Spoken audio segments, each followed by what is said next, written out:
Hola, muy buenos días. Hoy tenemos el gusto de presentar a Pedro David Barrera Roens, quien aceptó amablemente venir otra vez con nosotros en modo virtual. La próxima ya será presencial y esperemos que estas últimas y todo el próximo año no tengamos ya ningún problema y podamos invitarlo nuevamente para que esté con nosotros en modo presencial. Ya saben que nuestra modalidad de presencial es presencial y además grabado, ¿sí? Nosotros presentes grabamos la plática y luego la subimos. Para el que pueda o escuchar la presencial, pues tenga el gusto de ver al ponente y el que no tenga el gusto de escucharlo de todas maneras. Pero en esta ocasión, pues solamente tenemos esta plática en forma virtual y nos da mucho gusto recibir a Pedro David Barrera Roens, que es un pasante de arqueología. Ha trabajado en diversos museos. Ha sido profesor impartiendo diversos cursos y seminarios especializados en la antigüedad europea dentro de la Escuela Nacional de Antropología e Historia. Ponerte en diversos congresos. Y ya nos presentó aquí La muerte en Roma. Así que ya lo conocemos y sabemos que es un chico muy capaz, que es un muy buen investigador y tiene un futuro grande y ya sabe que esta es su casa y que cuando tenga un tema diferente, relativo a la muerte, por supuesto, pero Ujú. con otro tema está cordialmente invitado.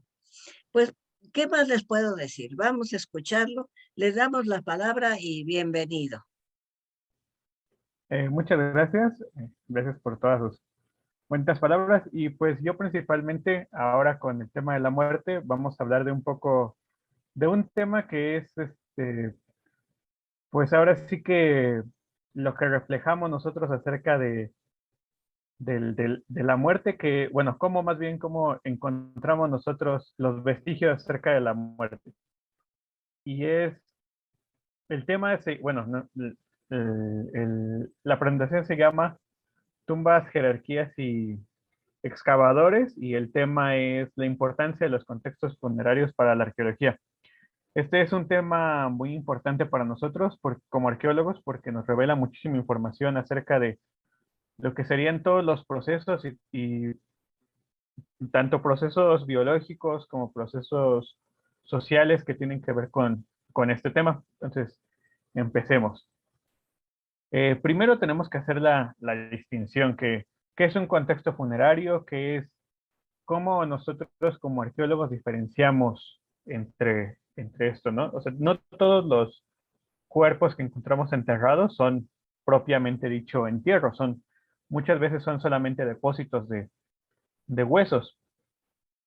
¿Por qué hacemos esta diferenciación? Porque muchas veces lo que pasaba en la antigüedad o lo que sigue pasando desafortunadamente hoy en día es de que alguien muere o matan a alguien y entonces el cuerpo simplemente se queda ahí depositado en el lugar en donde falleció y no existe una preparación y no existe digámoslo así, no existe propiamente dicho un rito que lo acompañe, simplemente es un depósito de los materiales. En ese sentido, este depósito no podemos hablar de que es un entierro o es un contexto funerario, pero no es un contexto funerario, digámoslo así, del que más nos interesa, que son tumbas, que son estos lugares en donde propiamente dichos, pues se dejó el cuerpo y se dejó al individuo con todo lo que serían sus ajuares y con todo lo que conlleva. Las tumbas, propiamente dicho, las construcciones arquitectónicas no son necesariamente un indicador de que eso sea un contexto funerario o de que estas, pues propiamente dicho, de que se haya preparado esto. El hombre paleolítico no tenía ningún tipo de tumba o ningún tipo de estructura propiamente dicha para contener el cuerpo, pero vemos una presencia de objetos que nos hablan de que sí estaban preparando los cuerpos, de que sí tenían un cierto número de ritos acerca de ellos. En algunos casos encontramos que se les enterraba con sus armas o con sus lanzas de cacería o que los enterraban con flores o diferente tipo de vestimentas que no eran comunes para digamos así, para su vida cotidiana, simplemente eran pues para lo que ya sería su descanso, ¿no? Por ejemplo, vamos a seguir. Tenemos una diferenciación yo hice esta diferenciación muy básica que es qué podemos encontrar dentro de un contexto funerario. Primero quiero hablarles un poco de lo biológico. En este sentido podemos hablar propiamente dicho del cuerpo, de todo lo que pasa con el cuerpo.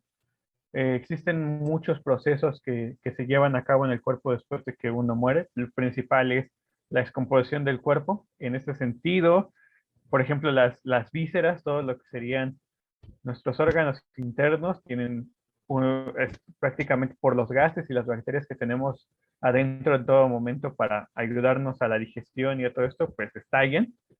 Entonces es un proceso muy violento que muchas veces desacomoda, digamos así, los huesos de cómo lo dejaron. Y también tenemos procesos, y dentro de estos procesos muchas veces encontramos procesos que van relacionados con fauna que entra a estos contextos, que entran tuzas, que entran ratones, ratas, todo tipo de animales carroñeros que se pueden llevar una costilla, que pueden desenterrar completamente el cuerpo por este mismo hecho de que pues van comiendo lo que encuentran. El cuerpo en sí mismo pues nos habla de muchas cosas. Por ejemplo, nos habla en principio de factores que podemos ver, como es la edad, el sexo del individuo, la causa de muerte. En muchos casos podemos encontrar que hay causas de muerte que quedan marcadas en los huesos, su alimentación, la forma en que los dientes están desgastados nos puede hablar precisamente de si se alimentaban a base de determinados granos o si presentaban huellas de desnutrición.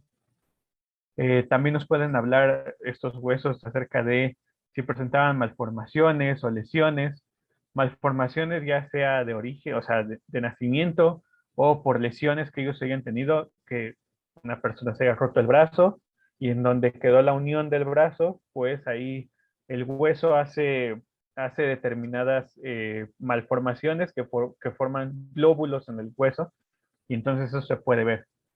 Y también se puede evaluar si estas malformaciones o lesiones fueron ya sea la causa de la muerte, si vivió mucho tiempo con ellas o no.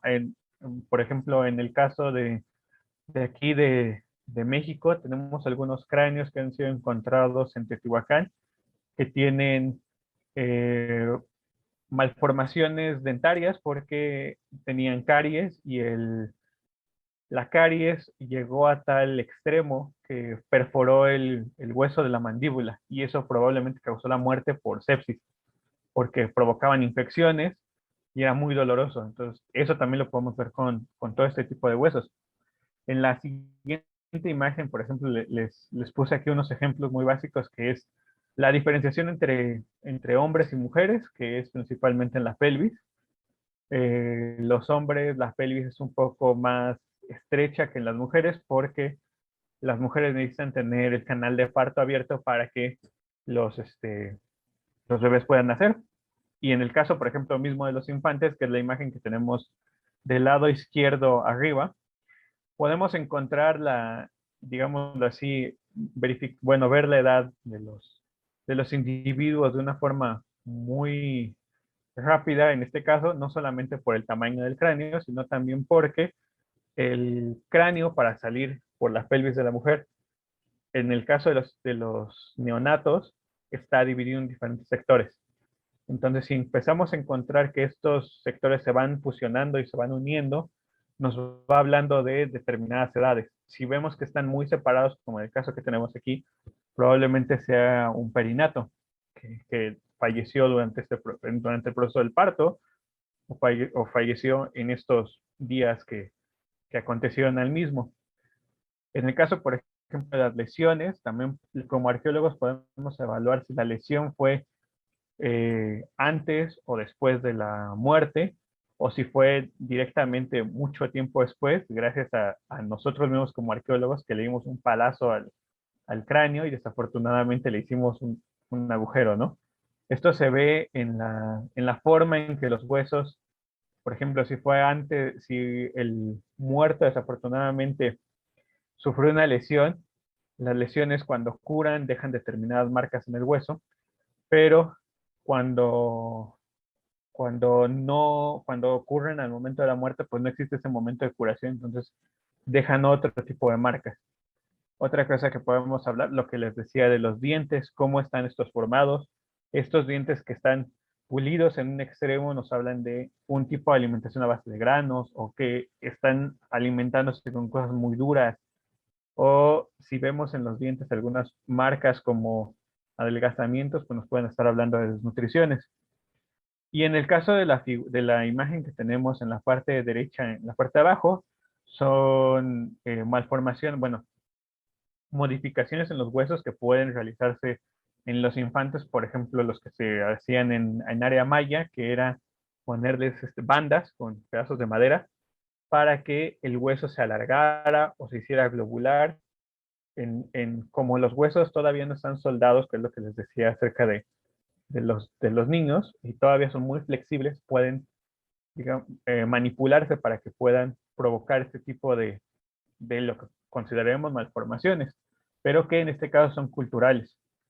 Entonces, así tenemos una gran cantidad de información que nos están revelando este tipo o sea, los restos óseos en sí mismos. Esto es muy importante porque nos revela, aparte de lo que les digo, edad, todo eso, nos revela a nosotros, a veces son marcadores hasta de los trabajos que tenían las personas. Uno de los casos más extremos es, por ejemplo, las personas que se dedicaban a hacer buzos, a recolectar las perlas y bucear en, en- en los mares. Los huesos del oído se deforman por la presión. También personas que eran cargadores, pues las vértebras de la columna, por llevar el peso en los hombros regularmente, se aplanan. Esto, junto con otro tipo de estudios, nos revela mucho acerca de la información del individuo en sí mismo. Y la otra parte, digamos así, de los contextos funerarios es lo cultural. Y esta parte cultural, pues es muy importante porque nuestro trabajo principal como arqueólogos es descubrir la sociedad en la que vivían los individuos. Aquí nos referimos con lo cultural con todo lo que está asociado a las personas. Por ejemplo, en el caso de la figura de la derecha, encontramos que ya tiene un ataúd, que ya presenta ropas especiales. Y en el caso de la figura de la izquierda, no encontramos ningún seña de ningún ataúd ni ninguna preparación, pero encontramos muchas monedas de oro que se le pusieron encima del cuerpo. Los dos entierros que vemos en las imágenes son del caso, son de Mongolia. Y aquí vemos que a pesar de que sea en una misma región del mundo, la diferencia que tenemos gracias al tiempo y gracias a los diferentes manejos del cuerpo es grandísima. El primero, el que tiene las monedas de oro, el de la izquierda, es un entierro de los primeros eh, guerreros que estuvieron con Genghis Khan. Y el de la izquierda es de la dinastía Wei, si no me equivoco, y es mucho posterior. Aquí lo que nos está reflejando es que para nosotros como arqueólogos tenemos que empezar a averiguar por qué vinieron estos cambios. Si son simplemente cambios por que ya no les gustaba, porque la sociedad prefería ya entierros mucho más refinados, o porque vinieron conquistas, porque vino contactos con otras regiones del mundo que le decían, "No, a nosotros hacemos esto con nuestros muertos, ¿por qué no lo hacen ustedes?" Y ellos adoptaban determinadas cosas. Entre las cosas que regularmente vemos en estos entierros son comida, vasijas con diferentes líquidos. En el caso del Mediterráneo, muchas veces lo enterraban con vasijas con aceites, con miel, con vino, muebles. Muchas veces, para la mayoría de las culturas de la antigüedad, la muerte no es el final, sino es simplemente otro camino que se tiene que transitar. Entonces, tratas de que en el otro mundo tenga el fallecido todas sus cosas que le van a hacer, que le van a ayudar para seguir en ese nuevo estadio, como muebles. En el caso de Egipto, por ejemplo, tenemos que los embalaban con sillas, con mesas, con todo ese tipo de instrumentos, o con sus herramientas, que pasa mucho con artesanos muy refinados que decían, bueno, si va a estar en el otro mundo, pues necesita llevarse sus cosas, entonces lo enterraban con sus herramientas. También objetos suntuarios, que son joyas, monedas, bienes valiosos para la sociedad. En el caso, por ejemplo, del Pacífico, pueden ser conchas que no existían en tu isla, pero que vienen de otra isla muy lejana y que para ti son muy valiosas, entonces los entierran con esas conchas.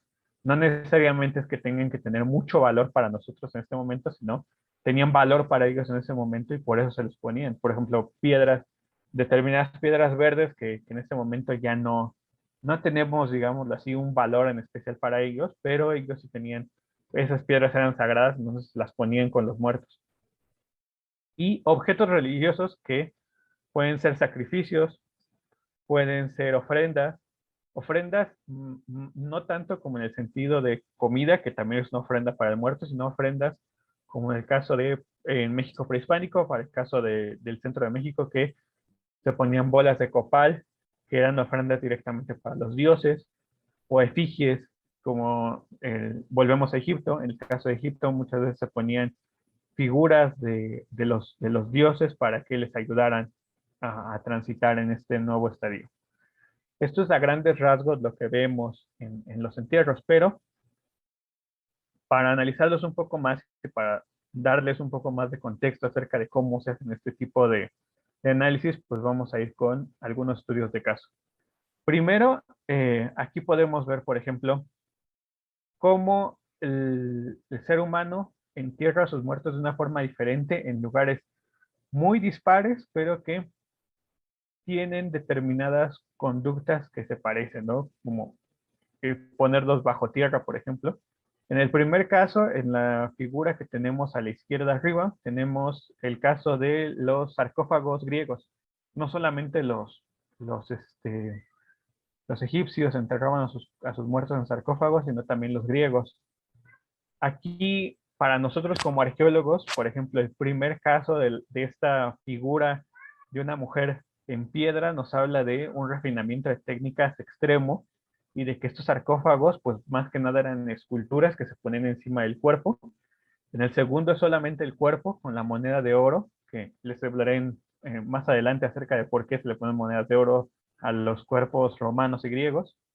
Y en el tercero es una figura que es mucho más escueta, pero que también nos está hablando de este sentido de cómo los griegos veían que se tenía que seguir manteniendo la figura de las personas, cómo se tenía que mantener para que las personas que llegaran a ver a los muertos pudieran entender cómo eran ellos, cómo habían sido. Entonces, y siguiendo todos los cánones estéticos de la época, si los peinados son, en el primer caso y en el último son totalmente diferentes, la forma de la refinación de las técnicas es totalmente diferente. Esto no es que uno fuera más avanzado que el otro, sino que los cambios estéticos correspondían a cómo la sociedad en ese momento veía lo que era agradable para ellos. Abajo de esta figura tenemos el caso de unos entierros de la cultura Adena en Estados Unidos. Es una cultura que se extendió por el este de Estados Unidos. No, sí, el este de Estados Unidos, que es Wyoming y toda esa región. En el caso de este entierro es muy curioso porque ponían a los cuerpos y después le acumulaban tierra encima. Entonces lo que provocaban era hacer esta especie de túmulos. ¿Cómo los descubrieron? Es una historia interesante porque es probablemente la primera excavación arqueológica científica en el continente americano, o bueno, al menos así se ha mantenido por mucho tiempo, que es que el general en ese momento de las guerras revolucionarias estadounidenses, Thomas Jefferson, resulta ser que estaba un día excavando unas trincheras y se encontró esos túmulos. Entonces dijo, bueno, voy a ocupar, voy a cortarlos por la mitad y voy a hacer mis trincheras aquí para que mis soldados se puedan guarecer. y lo que encontró fueron los cuerpos, y los encontró con todos sus atavíos y con algunas joyas. Entonces lo que hizo es que de forma científica, después de que ya habían pasado las batallas, regresó él con unos soldados y empezó a excavarlos. De forma científica para su época, no, tampoco es como que llevara un gran registro, ni como que él fuera una persona que fuera muy refinada en técnicas, pero se considera que fue la primera excavación científica del continente americano. Y por el otro lado, la figura más grande, tenemos tumbas para lo que serían Turquía, para Marrakech. En estas tumbas lo que vemos es que no encontramos estos ajuares funerarios, simplemente encontramos estas especies como de tumbas alargadas, que ya les hablaré en un momento qué son, pero lo que vemos es el refinamiento de las técnicas de la construcción,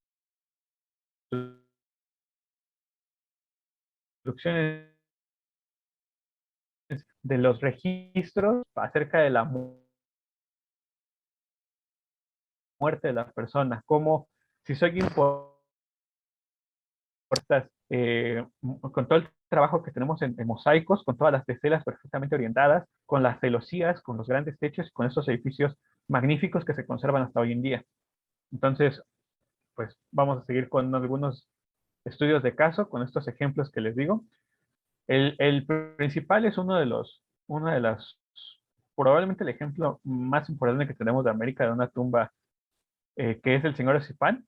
Es una tumba intacta que se encontró en Perú, en el poblado de Zipán, en la provincia de Chiclayo.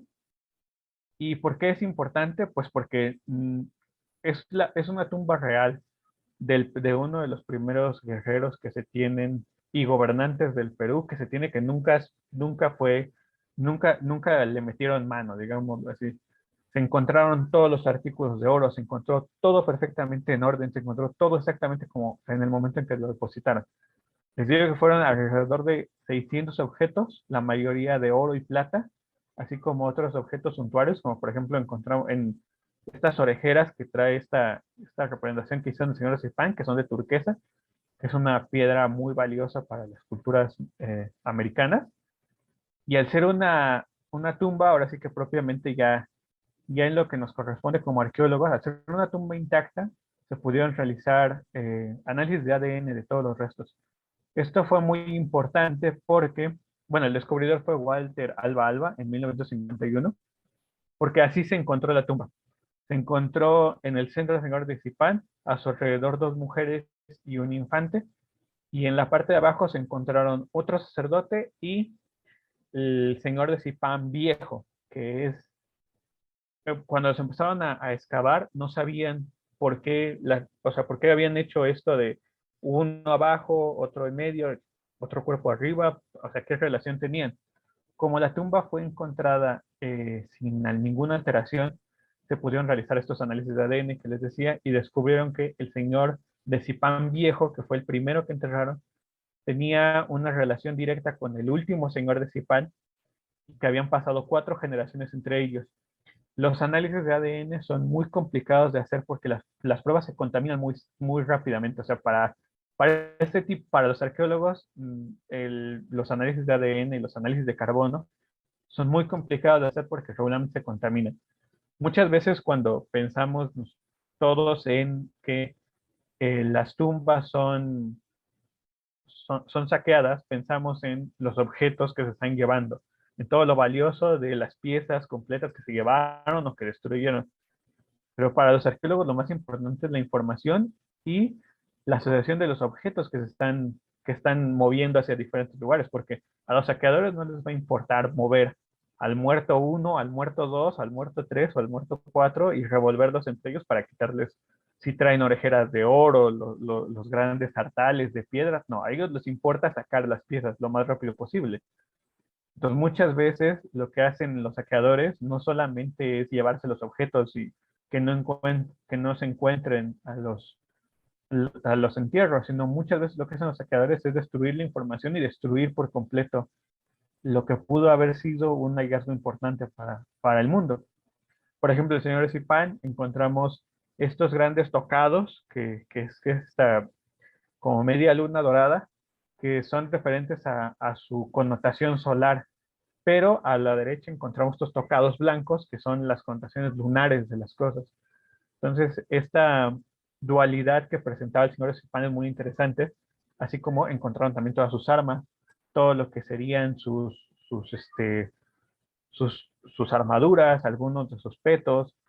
Eso fue lo que se encontró y es muy interesante que el señor Esipán sea uno de los, probablemente el hallazgo más importante de América con respecto a tumbas, porque muchos lo han comparado con el Tutankamón americano.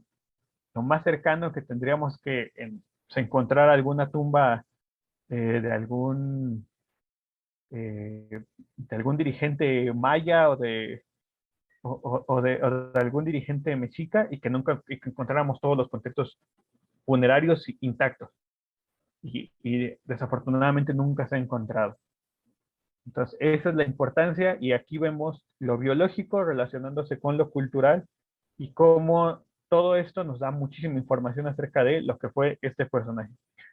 Regresando a otro personaje, ahora sí que referenciado por mí, pues vemos la tumba KB62 del Valle de los Reyes, que es la tumba del faraón Tutankamón. Esta fue es uno de los hallazgos arqueológicos más importantes, no solamente por lo que es el hallazgo en sí mismo, sino por todo lo que, digámoslo así, para la cultura popular fue el hallazgo de Tutankamón, las maldiciones que se dijo siempre que se tenían, la importancia que se le dio en ese momento a este boom que tuvo la egiptomanía para los ingleses, para todos, el querer tener algo referente al Egipto de los faraones. Es muy importante también el descubrimiento porque la persona que tenemos aquí en la fotografía es Howard Carter, quien lo descubrió en 1922.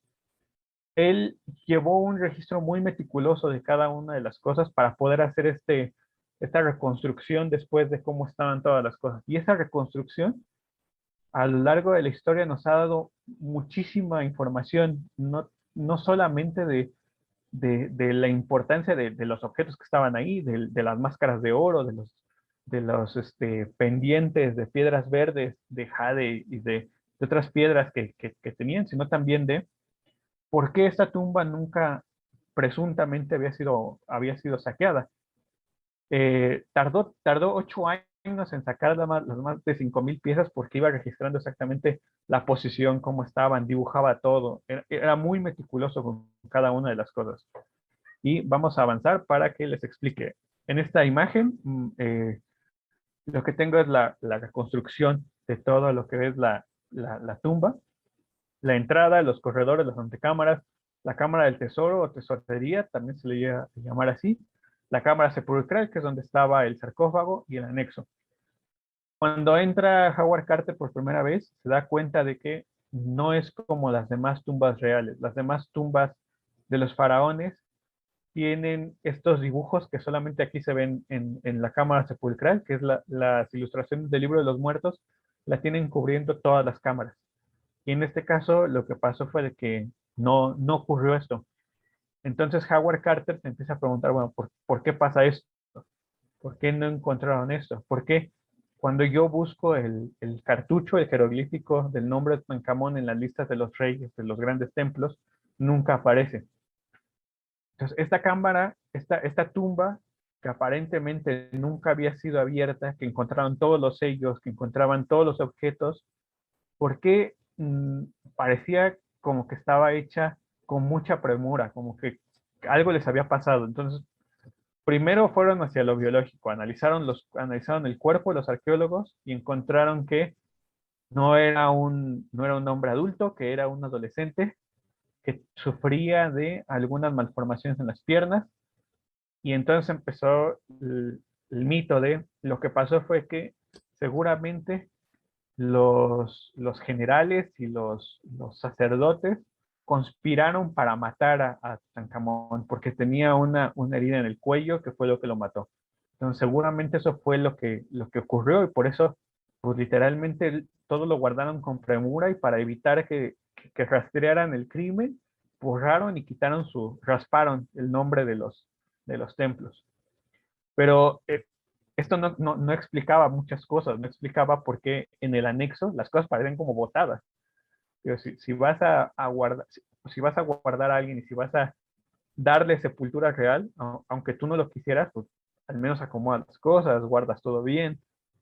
Entonces, el siguiente paso fue que los arqueólogos empezaron a revisar la historia familiar de Tutankamón, y Tutankamón, su padre era Akenatón, que Akenatón trató de darle un giro a la religión este, egipcia, de ser una religión politeísta a ser una religión monoteísta, que solamente tuvieran al dios Sol como su gran dios.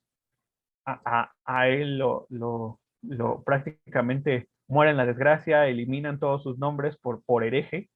Entonces aquí es cuando empiezan a embonar las piezas. Claro, revisaron ya este sentido de la historia familiar de Tutankamón, empiezan a encontrar que su padre había sido un hereje. Por eso lo borraron de las listas de los reyes. Y después al hijo no deja descendencia, muere muy joven, bueno, muere como un adolescente, entonces pues tampoco deja descendencia. Entonces, como no hay nadie que perpetúe la dinastía, simplemente lo eliminan, le hacen todo el entierro real, le hacen toda la tumba lo más rápido que pueden, lo más silenciosamente que pueden, y guardan todos sus objetos ahí para que pueda ya tener descanso. Al final, esta, este hecho de que no estuviera en ninguno de los listados, de que su padre y él fueran borrados de la historia, hace que no los saqueadores nunca estuvieran buscando su tumba porque no existía. Pero la tumba sí fue saqueada, ahora se sabe, poco tiempo después de que pusieron el cuerpo, cuando en la Cámara del Tesoro o en la tesorería pusieron todas las joyas, se hicieron unas ventanas por las cuales entraron algunos saqueadores, como era un rey maldito prácticamente, como era el hijo de un hereje, robaron las joyas sin sentir remordimiento ni sin estar preocupados por las precauciones que tomaban los sacerdotes de poner estas maldiciones. Se llevaron las cosas y se llevaron todo. Entonces la tumba, si bien no fue abierta después por saqueadores, sí fue abierta antes de, digamos así, al poco tiempo de ser enterrado el faraón.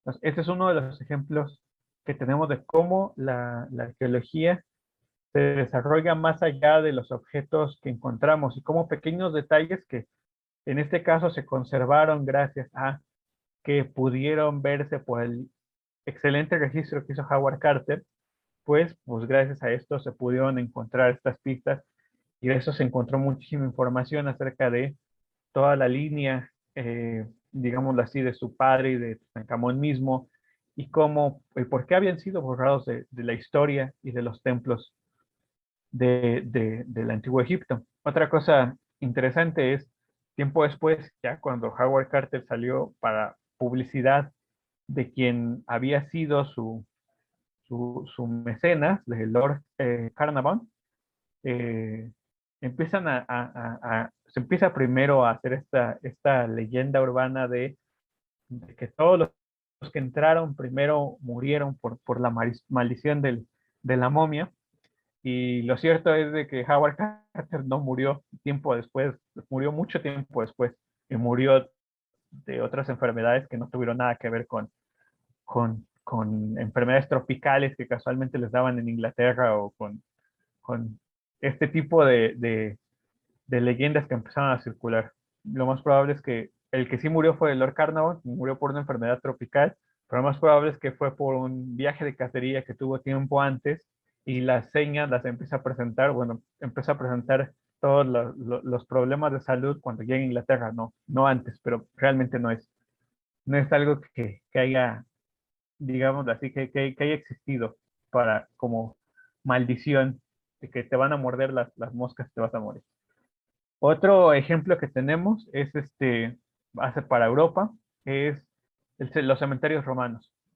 Los cementerios romanos, este que vemos es el de Montjuic en Barcelona, es uno de los que está mejor preservados. podemos encontrar lo que son diferenciación social, diferenciación de clases, jerarquías en muchos casos y cómo los romanos establecían leyes para todo. Cuando vemos lo que tenemos aquí en la imagen son los sarcófagos, realmente no tienen muchas ofrendas, no tienen muchas cosas adentro, solamente los cuerpos, vasijas algunas veces y monedas de oro. Las tumbas regularmente para la clase baja son muy escuetas, la mayoría son muy escuetas, son de estas tumbas como vemos aquí prácticamente lisas, sin ningún, los sarcófagos sin ningún tipo de decoración, pero los sarcófagos si eran de la clase alta pueden ser muy decorados. Y en estas decoraciones lo que regularmente hacían era incluir al difunto en alegorías míticas, en historias, en fábulas, en leyendas mitológicas o en gestas militares. Por ejemplo, si el difunto decía que él había peleado para defender la ciudad de Roma de los bárbaros del norte, bueno, pues en su tumba lo ponían, aunque no fuera cierto o aunque supieran que eso era falso, el que pagaba pues mandaba a hacer eso y quedaba para la posteridad de que el patricio X había ido y había defendido a la ciudad y que había peleado y que había matado a determinado número de personas, aunque fuera falso. Entonces aquí nos habla de cómo el dinero aquí influye mucho en el tipo de sepultura que ibas a tener y cómo el dinero influía y la clase social influía en dónde iba a ser enterrado. Si vemos aquí en la imagen, tenemos un camino, que probablemente haya sido una vía para acceso. Tenemos los sarcófagos grandes, pero a las orillas tenemos sarcófagos más pequeños. No es que hayan sido sarcófagos de niños. Muchos casos eran sarcófagos de gente que era adinerada, pero no tenía tanto dinero. Entonces ya estaban como en la segunda fila de los muertos. Esta división de clases también se establecía mucho existían los cementerios de la ciudad, en donde descansaban los muertos, digamos así, los ciudadanos, propiamente dichos, y después había otro tipo de cementerios en donde estaban los libertos, que eran esclavos que habían sido ya, les había concedido la libertad, otros donde estaban los esclavos, y otros donde estaban extranjeros o otras clases sociales. ¿Por qué decía yo lo de que los entierros tenían monedas de oro y regularmente tenían en la boca? Porque existía la tradición de poner esta moneda por lo que se llama el óvulo di Caronte. El óvulo di Caronte es una tradición que se tenía porque en ese momento se creía que el barquero Caronte tenía que llevar tu alma para cruzar ya sea el río Styx o las lagunas de la muerte o en algunos casos, en algunas tradiciones eran lagos. Entonces la forma más sencilla de que el difunto pudiera conservar esta moneda para pagarse la caronte era metiéndose en la boca. Se la ponían arriba de la lengua, cerraban la boca y así se enterraba. Entonces el alma del difunto recuperaba la moneda cuando abría la boca, se la pagaba a caronte y podía seguir su camino más allá de la muerte. Aquí, en el caso de Roma, tenemos que eh, todo lo legislaban, todo tenían leyes para todos. En el caso de los cementerios, tenían que estar afuera de lo que consideraban ellos, no solamente las murallas, sino el área sagrada de la ciudad, que se llamaba Pomerium. Y es muy curioso el hecho de que los grandes escritores, las grandes fuentes que tenemos clásicas para la cultura romana, hablaban sobre esto. Por ejemplo, Cicerón decía, un muerto no será sepultado ni quemado dentro de la ciudad, porque eran leyes que establecían penas muy altas para quienes lo hacían. También en las 12, Paulus escribe que no se permite traer un cadáver a la ciudad en el caso de que los lugares sagrados de la ciudad estén contaminados. Quien actúa en contra de esas restricciones es castigado con una severidad inusual. No se permite incinerar un cuerpo dentro de las paredes de la ciudad. Esto era porque las ciudades romanas eran ciudades muy grandes, con una gran, era mucha gente asignada en lugares muy pequeños. Muchas veces los edificios romanos eran 20 familias en edificios de departamentos, propiamente dichos, de 2 o 3 pisos, en donde una epidemia podía causar grandes estragos. Entonces los muertos se quemaban y se enterraban en lugares a las afueras de la ciudad. ¿Qué pasaba cuando los romanos estaban en campaña y los legionarios morían? Que es la figura que tenemos a la derecha en la parte de arriba. Se les hacían estas especies de tumbas con lajas de piedra, se cubrían con tierra y el cuerpo iba adentro. Muchas veces lo que ocurría es la figura que vemos a la derecha, que es el cuerpo, las lajas de piedra simplemente caían o resbalaban y el cuerpo simplemente quedaba en estos féretros de piedras acomodadas, pero sin ya tener ningún tipo de cobertura. Lo que pasaba con las clases sociales, que es lo que les hablaba, muchas veces cuando tú eras un gran patricio o eras un general o habías sido un centurión o tenías algún cargo militar o civil muy importante y tenías suficiente dinero, lo que hacía es que te hacían los funerales romanos, que son la figura que tenemos en la parte de abajo, que es donde tus compañeros o gente pagada por ti hacía lo que se llamaban, eh, perdón, esto lo tengo que leer porque eso no me lo aprendí, y quadato fúnebres, que eran elogios. Tus compañeros decían elogios acerca de tu muerte y de cómo había sido tu vida.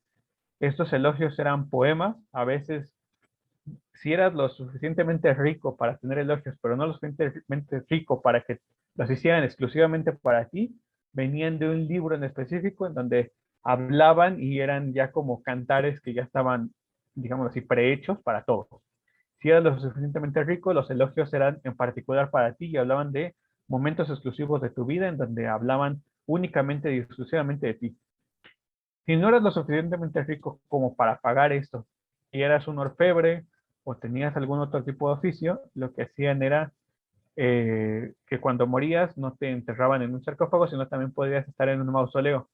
Los mausoleos a veces eran familiares, otras veces correspondían a los gremios. Si tú eras, por ejemplo, un orfebre y te estabas en el gremio de los orfebres, a veces los orfebres tenían sus propios mausoleos para todos y depositaban los cuerpos en estos nichos en donde se les dejaba vino, se les dejaba comida, flores a veces y se les alumbraba con estas velas, estas lámparas de aceite. Los quedaban ahí y ahí es donde encontrábamos, ya como arqueólogos, mucho tiempo después, estos grandes mausoleos en muchas regiones de Europa, principalmente pues en todas las que fueron controladas por el Imperio Romano, porque lo primero que hacían los romanos para evitar pandemias era construir desagües, construir acueductos y construir dónde iban a quedar los cementerios.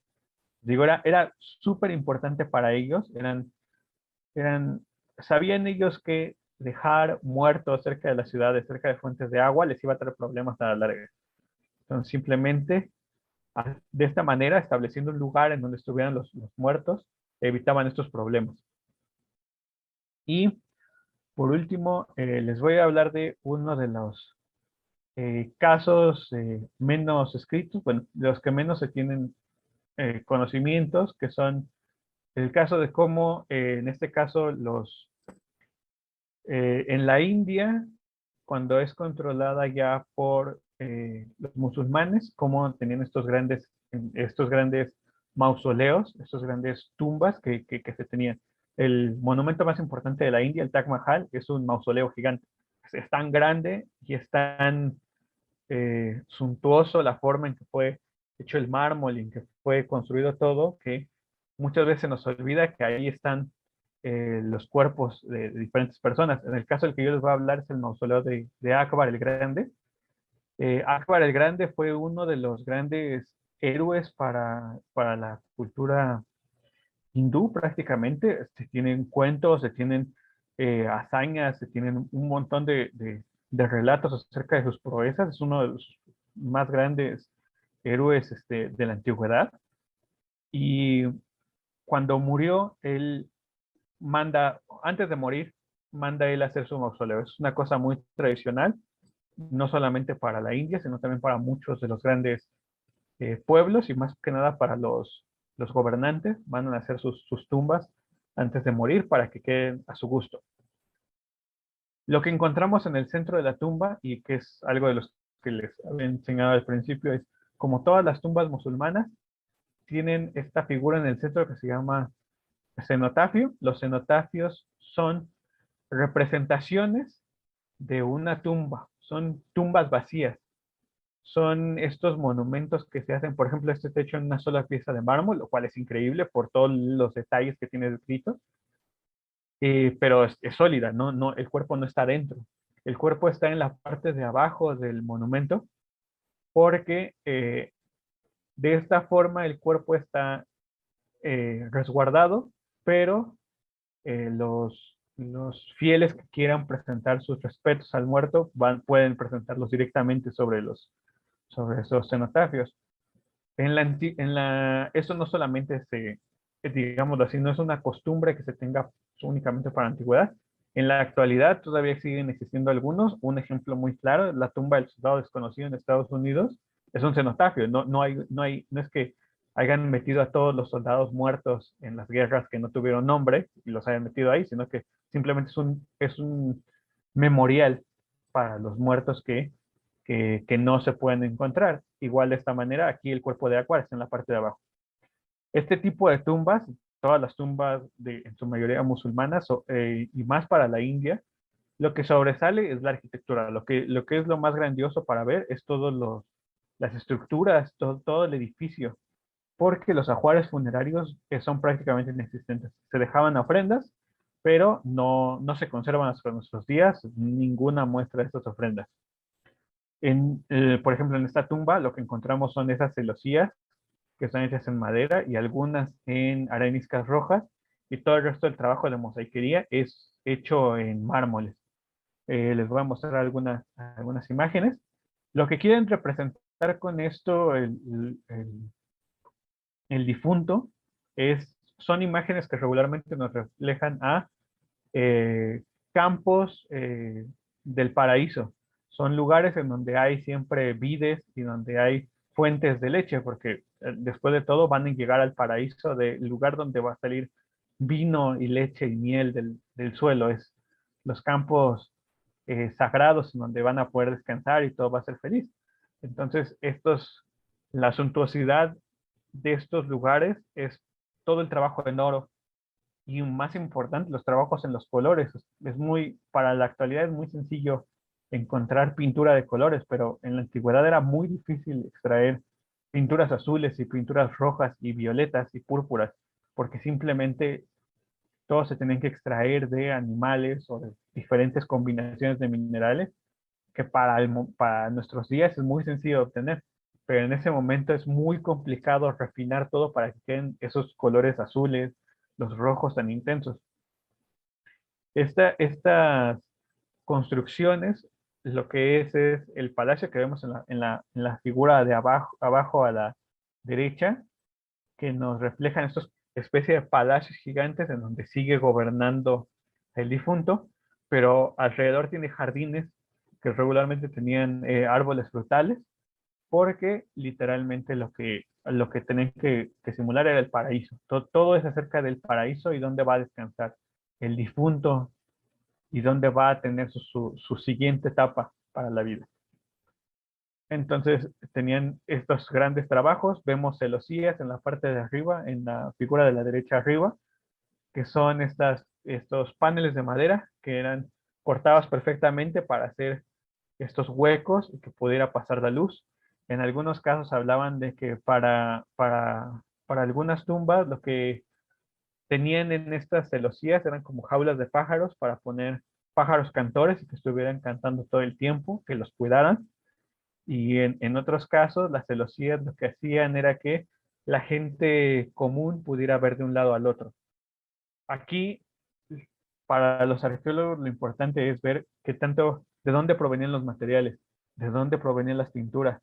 ¿Cómo puede ser que un pueblo en la India pudiera tener mármoles, desde dónde viajaban, desde dónde llegaban, cómo llegaban el oro, cómo llegaban todas estas mismas tradiciones que vemos para Turquía hasta la India? Cómo estos pueblos tenían bajo su dominio y bajo su control todo este sentido de vamos a tener las mismas como los mismos reflejos culturales o los mismos ideas de la estética de un lugar tan lejano a otro. Veíamos el caso en un principio de las tumbas en Mongolia. Es el mismo lugar, pero son tumbas totalmente diferentes. El caso de lo que les decía, nunca hemos encontrado estas grandes tumbas de reyes mesoamericanos, pero sí las encontramos en Perú. Entonces, eso nos habla mucho de los contactos y de las diferencias culturales que existen. Y es muy importante para nosotros como arqueólogos la información que nos está hablando de esto. Y pues, para terminar, nada más esta imagen del cementerio de París, que si bien al final todos los cementerios y todos los lugares en donde depositamos cuerpos a nivel histórico nos reflejan lo que pensamos que va a ser, lo que pensamos que va a pasar después de la muerte. En la mayoría de los casos pensamos que va a haber otra vida, que va a existir algo más que nos va a... Y entonces por eso tenemos que ayudar a los muertos para que estén cómodos, para que estén bien, para que tengan todas estas cosas que los hagan felices en el siguiente paso, que es la muerte. Los cementerios a lo largo de los últimos años se han visto como lugares macabros o lugares tristes o lugares, pues en sí muy de miedo o que nos generan pavor. Pero a lo largo de la historia, los cementerios eran lugares en donde simplemente el cuerpo cambiaba de estado, pasaba de esto que es conocido a lo otro que es desconocido. Y no eran, como podemos ver, nunca han sido lugares lúgubres ni lugares tristes. De hecho, el propio cementerio de París, lo vemos, no es un lugar que se vea como, como clásica imagen de Halloween, sino es un lugar que nos invita a pensar en que todos vamos en algún momento a morir, que en ese sentido vamos a necesitar ese lugar de descanso. Entonces, es muy interesante para nosotros como arqueólogos lo que nos refleja de las sociedades que estudiamos a nivel histórico, que nos refleja buena parte de cómo era la vida de esas personas y que también nos refleja qué es lo que pensaban en ese momento, cuáles eran la mayor, o sea, el principal miedo y el principal misterio que tiene el ser humano es la muerte, porque no sabemos qué va a pasar. Entonces, las culturas, cada cultura, desde el neolítico, cuando le ponían flores a los muertos, todos pensaban en ese sentido de la muerte y parte de su cosmogonía, parte de sus creencias, de todo, el principal misterio es ese. Entonces, ahí nos refleja que el centro, digamos así, el núcleo duro de esta creencia es eso, y que todos creemos que es importante que se tenga en ese sentido un lugar en donde depositar los cuerpos. Para algunas culturas, como los nórdicos, era, era castigado el no enterrar a un adversario que hubieras matado en duelo y no tanto matarlo. Matarlo estaba bien, tú lo podías matar y lo podías acuchillar y clavarle 50 puñaladas y no pasaba nada. Pero si tú no le dabas sepultura, eso es lo que estaba mal, porque entonces estabas deshonrando el pasado y estabas deshonrando esa muerte. Entonces, muchas veces pasaba esto con todos. Y en el caso de nosotros como arqueólogos, es muy interesante todo este tipo de contextos. Como anécdota ya para terminar, pues siempre los arqueólogos dicen, el último día de proyecto te vas a encontrar al muerto. Y es muy chistoso que siempre cuando trabajas en ese tipo de contextos, cuando trabajas en lugares, en el momento en el que menos te conviene que encontrar la tumba, el muerto, el brazo, la pierna, lo que sea, lo encuentras. Es chistoso en ese sentido. Que no, eso no deja de ser una clásica de todos los arqueólogos. Entonces, eso sería todo. Muchísimas gracias por haberme invitado. Espero yo ya poder dar estas conferencias en vivo porque yo sé que la gente va a tener muchas preguntas y pues es complicado responder la vía después. Claro, claro que sí, pero muy buena, muy buena. Sí, me encantaría que si quieres un trabajo de de estos materiales, ¿no? Cómo se conseguían las pinturas, cómo movieron las piedras, porque bueno, ya ves que luego también la gente como habla, no, pues son los extraterrestres, porque cómo el ser humano iba a poder cargar estas piedras de aquí para allá o sacar estos colores si no se daba por ahí esas piedras, en fin, ¿no? Entonces, Sí. este seguimiento creo que sería súper, súper interesante, ¿no? Ujú. Saber Sí, sí. cómo se va consiguiendo todo eso, y que la gente se dé cuenta que los extraterrestres no lo hicieron, ¿no? Que es un trabajo humano de gran calidad, ¿no? Porque es maravilloso ver todas estas celosías y estas tumbas grabadas y prácticamente escritas con el cincel, que no había cinceles, ¿no? Con piedras y demás. Es una maravilla, es una maravilla. Y sí es cierto, los panteones no son algo terrible, no son para espantar a nadie, al contrario, ¿no? Yo cuando llevo las visitas a los panteones siempre les digo, miren, hay arquitectura, hay iconografía, hay historia, hay arte, hay plantas, hay también fauna, etcétera, ¿no? Todo, Sí, todo esto le digo, bueno, hasta muertos hay, ¿no? sí, Y vamos a ver, pues, no en el caso de los musulmanes, porque los buenos sí están los muertos, pero más abajo, ¿no? sí, sí. Entonces, no en todos están los muertos ahí, sino un poco más retirados. Ujú. Pero sí, es un trabajo muy bonito, me gustó mucho.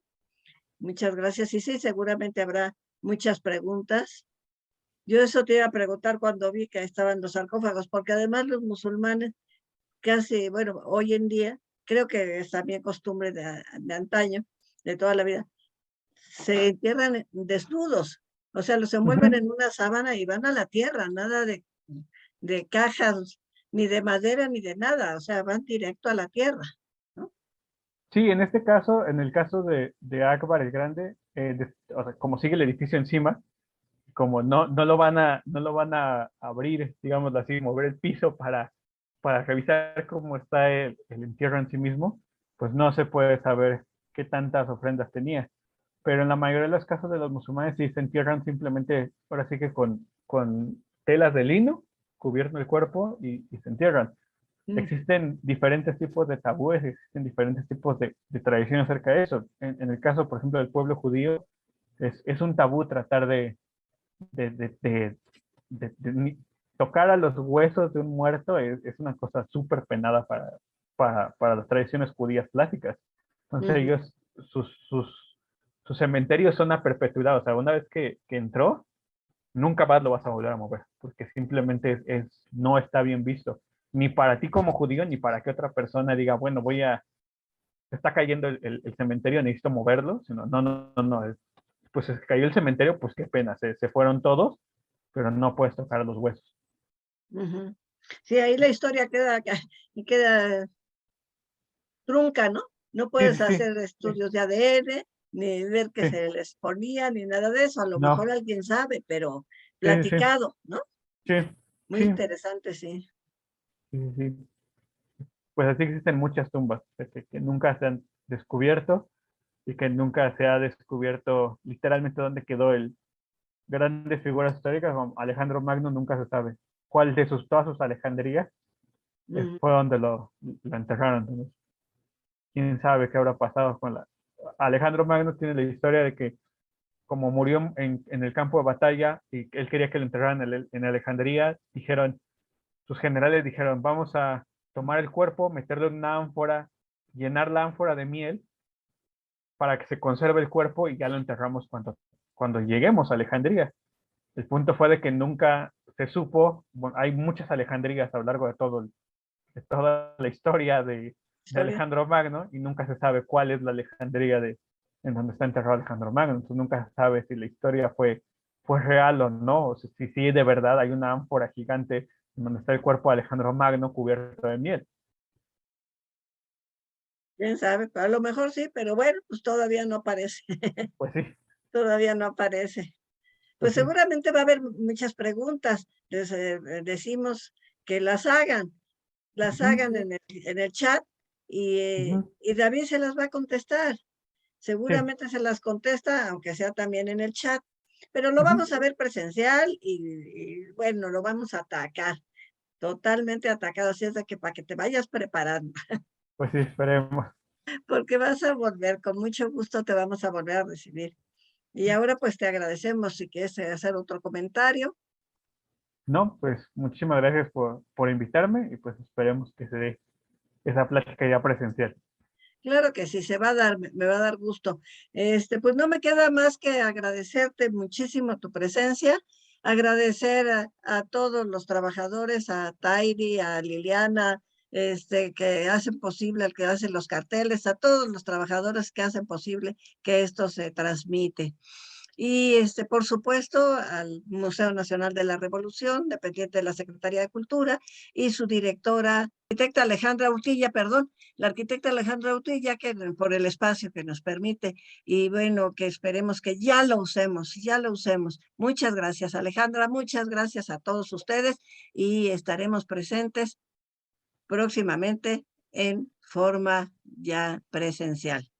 Que tengan todos ustedes una muy buena noche. Hasta luego.